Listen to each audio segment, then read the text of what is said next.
Hi everyone, Phoenix here. Welcome back to my nest. I know it's been a while. It's been a little crazy. I did do mini videos on my Instagram and my Facebook page for those of you who are only on my YouTube. I do apologize. November got way crazier than I thought it was going to be, and I was trying to plan out December and trying to do it properly, and now I realized, hey, it's a week until Christmas and some people do celebrate it, so I should probably get some videos out. I have no idea if I'm going to do a live stream on Christmas like I did with Thanksgiving. I may. It really depends on if people want me to. I personally don't celebrate Christmas. The people I live with, they do. I have family members that do. I celebrate Yule, but it's all the same week. So for me, it's not really that big of a deal if I were to do a live stream. It's really whether or not you guys want it. If you want to watch me do it, let me know in the comments below. Let me know on Instagram. Let me know on Facebook if you want me to do a live stream. It could either be Christmas Eve or Christmas Day. It really doesn't matter to me. We still haven't decided which day we're doing our big meal. We just know it's going to be one of those 2 days. And what I am doing that day, it's going to be a rib roast. I know you're like, oh, you've got money for rib roast. Well, right now, the time of year, this is the time of year to stock up on meat. At Thanksgiving, they were having a gigantic sale on a lot of meat, including a rib roast. I happen to get a beef one. They come in pork and they also come in lamb if you don't eat beef. So you can actually do a rib roast in any four-legged animal. It doesn't have to be a cow. Ours just happens to be beef. So if you do have a rib roast, if you are going to do one, regardless of if it's pork, lamb, or beef, I am going to be doing a recipe for that. I'm going to show you how to dry age it. That's going to be another video I'm going to do. Tips, tricks for that. Well, not dry aging per se. Really, you can only do that in the restaurant because you have to have like proper refrigerator and control for that. But we can actually dry out the meat a little bit, take some of that moisture away to intensify the flavors. But what I'm going to do today is a video I thought I had posted for Thanksgiving. Turns out I hadn't. And that's how to make rolls, dinner rolls. And that's a nice thing to have, whether it's just for this meal or any meal really. Rolls are just great to have. And what I'm going to be doing is a very basic yeast base dough. And what this can be turned into is can be turned into anything. You like those Pillsbury crescent rolls, you can use this to make them. If you like rosettes, you can use this. If you just want round little dinner rolls, this is what it's going to make too.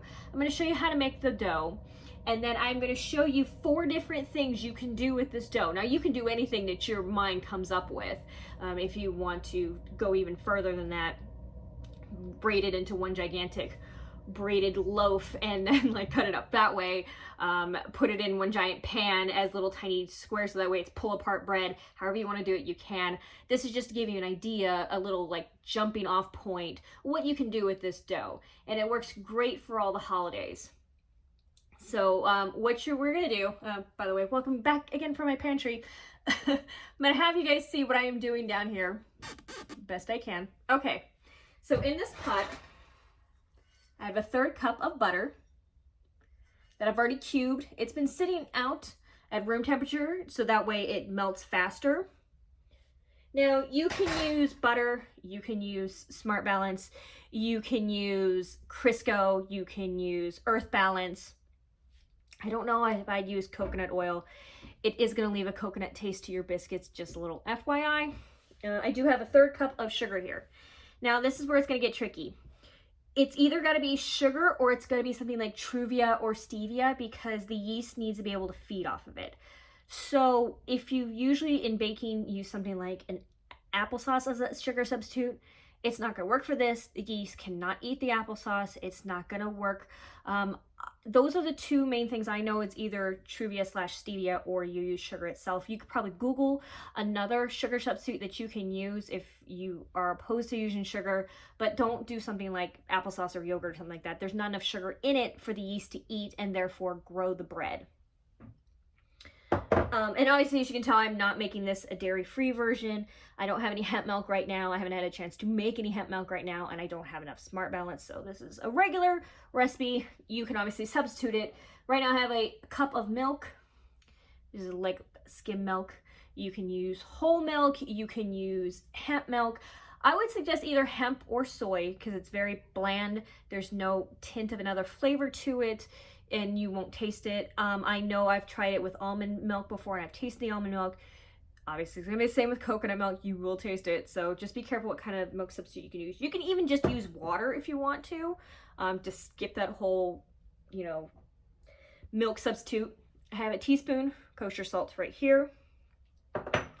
2 eggs I've had sit out on the counter to get warm. And the reason why that is it's going to mix with the butter once it's melted. And if they're not warm, if they're cold, they'll curdle, and you don't want that.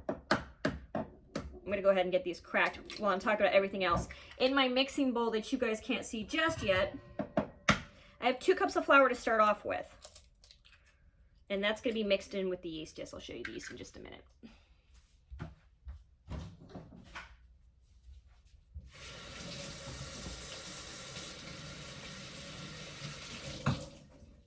Always remember to wash your hands when you're touching eggs. If you are vegan and you don't eat eggs, find a proper egg substitute. I don't know if there's a vegan version of eggs. I don't know if flaxseed would work in this case. I've never tried it in bread. I think it might give an odd texture to it, but anyways, you need 2 eggs or a vegan substitute of eggs. I have here 1 envelope of yeast. If you were measuring it out, it's 2 1/4 teaspoons of yeast. I'm using instant yeast, so I don't have to wait as long for it to rise. You can use active yeast, it'll work just the same. If you keep it in the fridge, take it out so it warms up. So that way the yeast has a time to wake up. You're not waiting for it to rise. My 2 cups of flour. I'm gonna put that in there. Now, obviously this goes easier if you have a stand mixer. Just a little basic mix, just to mix the flour and the yeast together. If you have a hand mixer, you can do it that way too. If you have a dough attachment, use that. If you don't, just know that you're going to be cleaning out the little sprockets, as I like to call them. Obviously, that's not what it is. If you're doing it by hand, you can as well. It's just going to take a little longer. It's going to wear your hands down. I would do either one of these Vegana or a spatula. Both are equally good. Back here, I'm going to turn on the stove to medium. I have the butter in there. I'm going to pour the milk. Going to add the sugar and the salt. Now, what we're doing is steeping the milk. You're not going to boil it. You want it to get to a certain temperature, and that temperature is 118 degrees. And the best way to measure that, by one of these quick little thermometers right here. Now, if you only have a probe thermometer like I have, you can obviously just prop it up on the side of the pot and have it constantly keep track of it.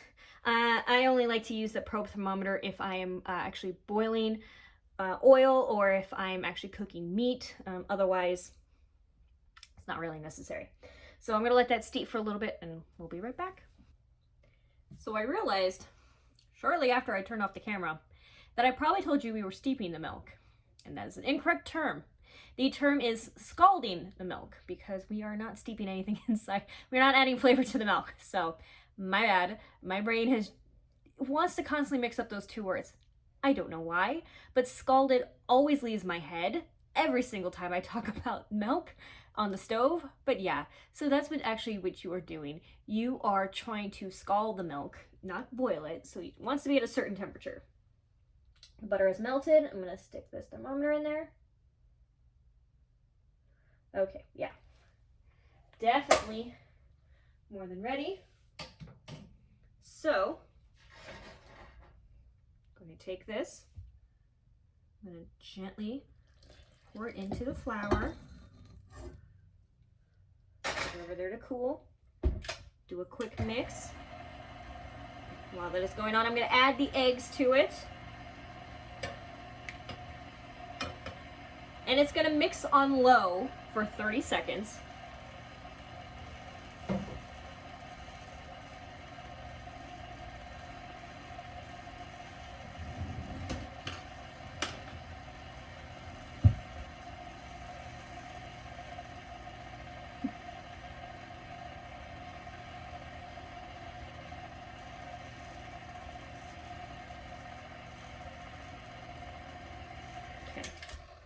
I'm going to scrape the bowl real quick.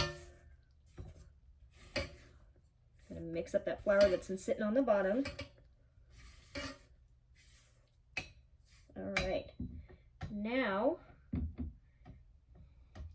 it's gonna mix on high, well, medium high. You wanna make sure you don't kick the flour out for 3 minutes. So I'll see you guys in 3 minutes. Okay, our 3 minutes are up.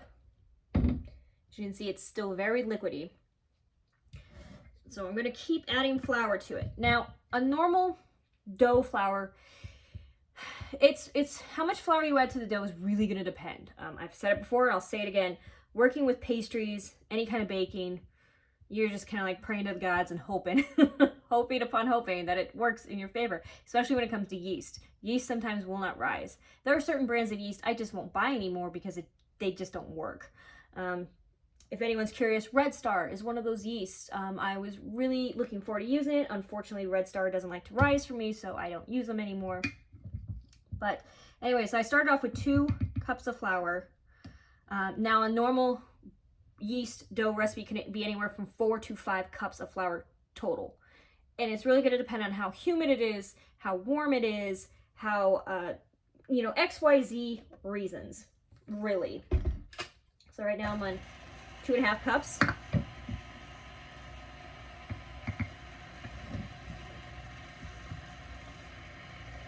I'll let that mix in. Once it mixes in more and I know flour won't kick up, I'll speed it up a little bit.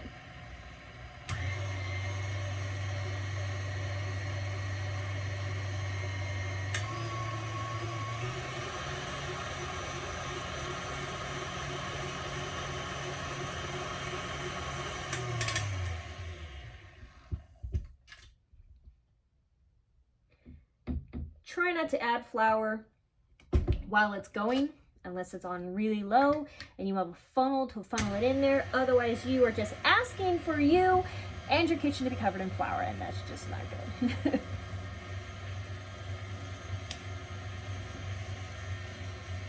You're gonna look like the last act of Goodfellas in that kitchen, so don't do it.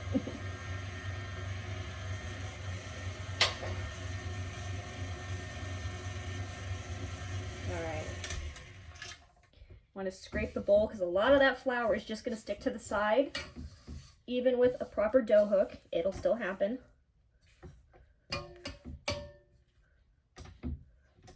Now, what I like about dough hooks versus the spatula one, not spatula, whisk attachment is, it's got this white disc. Sorry, my hand's in the way. This white disc, and what it happens is the more dough gets mixed, the more it'll want to climb up whatever it is that's mixing it, and so this will prevent it from climbing up into where your attachment is and get into those nooks and crannies. So if you do have a stand mixer, if you're lucky enough to have one, use the dough hook. Just save yourself a lot of pain of having to clean and take it apart a machine to clean inside of it.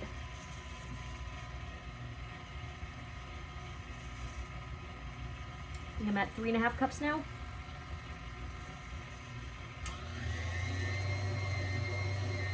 Woo! Okay, now see, that's what I mean.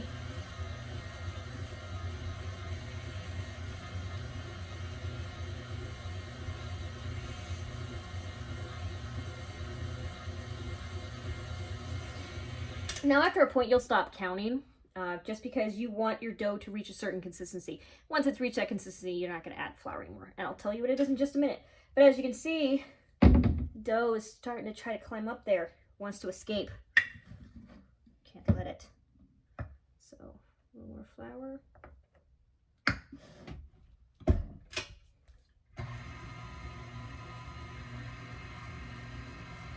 You want it so that it'll pull away from the bowl, but it'll still have a little bit of a stickiness to it. You're going to knead it for a little bit on the counter before you put it in another bowl.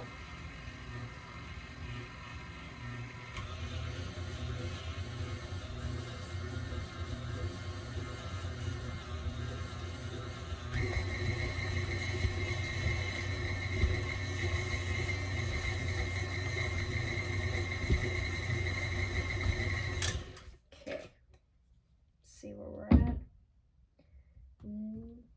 Getting a little closer. But what I'm going to do now is not use the dough hook from here on out. very sticky. Okay.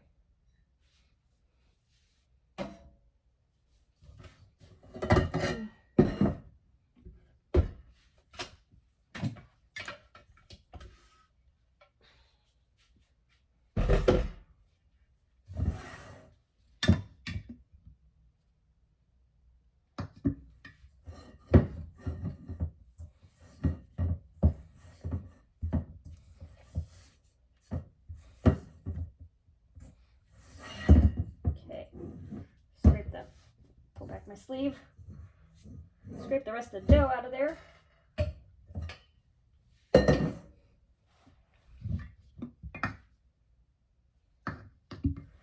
sleeve does not want to stay, so that's gonna be fun. Okay, you just want to knead it a little bit.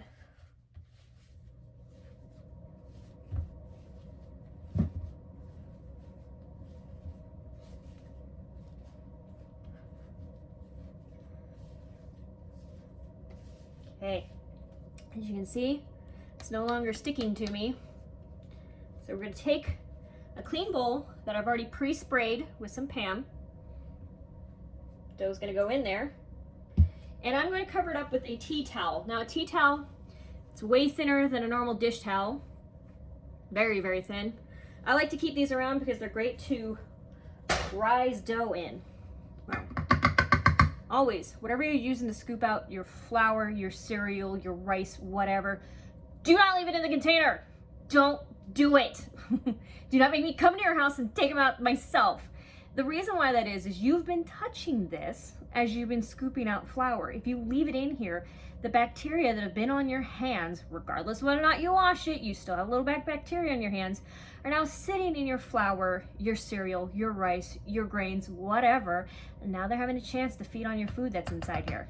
Do not leave this in here at all, ever. Once you are done, take it out and close the lid back up.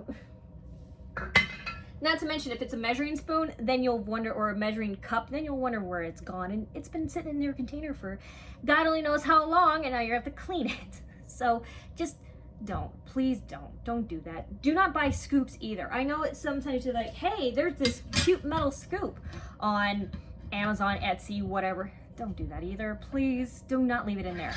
Use it, clean it, and then store it in your drawer to use it again if you cannot fit a measuring cup in here. If you need to use a scoop, that's fine. Do not leave it in here. It still applies. Your hands have been touching it. Would you rather really just, it's the same if you just took your hand in there and just scooped out flour. Don't do this. Please don't do this. Anyways, now that I've gotten off my soapbox, you're gonna let this rise for anywhere from an hour to 2 hours until it doubles in size. After an hour, check on it. You might need a second hour. If you need to raise the temperature in your house/apartment to help speed it along, you certainly can. There are other ways to do it. You can create a proofing box out of your oven, which is you just put this in the oven, you put a baking pan underneath it and fill it with hot steaming water, close the oven door. That should help proof it, speed it along if you don't want to raise the temperature in your apartment. But yeah, you're just gonna let that sit for a couple hours, and then once they're done, I'll show you guys what you can do with this dough. Hey everyone, welcome back. So what happened is, after the 2-hour window, what you'll do is you're gonna punch down the dough. I know I'm not showing you this, sorry. You're gonna punch down the dough, turn it on over to a floured surface, and then you are going to let it rise again for another 15 minutes. And then once that's done, you can go from there to create whatever you want. I have a little piece right here. I have flattened out and cut into triangles. Those are going to be the crescent rolls. Over here, I've put doughs into 3 small little balls, and they will puff up together when they cook in the muffin tin. On here, I have just a regular dinner roll. I have a rosette that I am making. I'll show you how to do that in just a minute. What you're going to do is you're going to take a piece of dough and you're going to roll it out like you're making a pretzel. Move it like this. One side's going to tuck in. One side's going to wrap around. I know it seems very confusing. You're basically making one gigantic looped knot.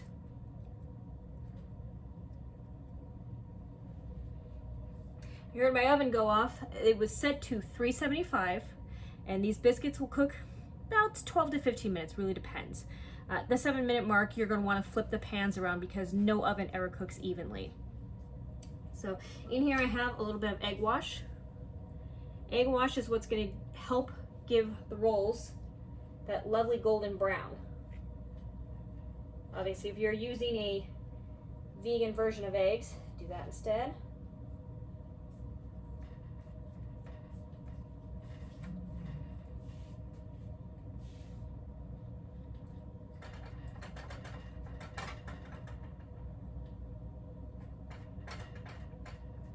Okay, I'm going to cover that on the crescent rolls. This helps keep it together when you roll them up.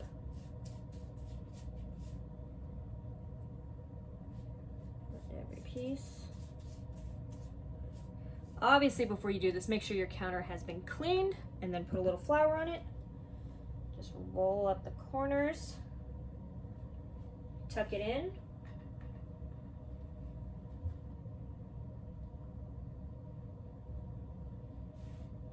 Make sure to tuck that tail underneath the bottom part so that way it doesn't unroll when it's in the oven.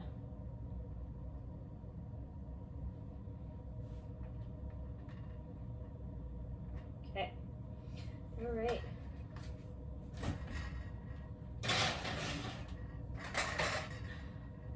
I'm gonna set it in there for 7 minutes, then rotate the pans, and it's gonna go for another 6 to 7 minutes, depending, sometimes 8. You really want to wait till it has a nice golden crust on it. Over here I have a nice cooling rack. That's where the rolls are going to get transported to, so I can finish up the rest of these crescent rolls when they're done. I really only want to dirty one pan at a time. If you have more than one pan, obviously you can do as many pans as you can fit in your oven. Try not to overcrowd the pans itself, because the bread will want to expand and then they're going to run into each other, and then you're just going to have to try to pull them apart. So try to make sure there are spaces between the rolls when you lay them down on the baking pan. Okay, we'll check on these very soon. And once they are cooled, you can see you have a lovely assortment of dinner rolls. Little tiny crescent rolls, dinner rolls themselves. This would be the 3-piece. Kind of see where they separated into a Y. The rosette right here. Now you can make any shape you want once you've actually got this dough down.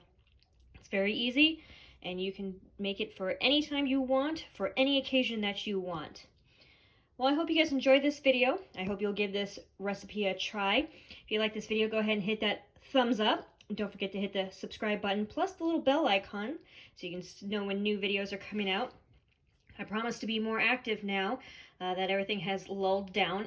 Again, let me know if you guys want me to do a live feed, either Christmas Eve or Christmas Day, or any time that week. I'll be more than happy to. And this is Phoenix, and I'll catch you guys next time.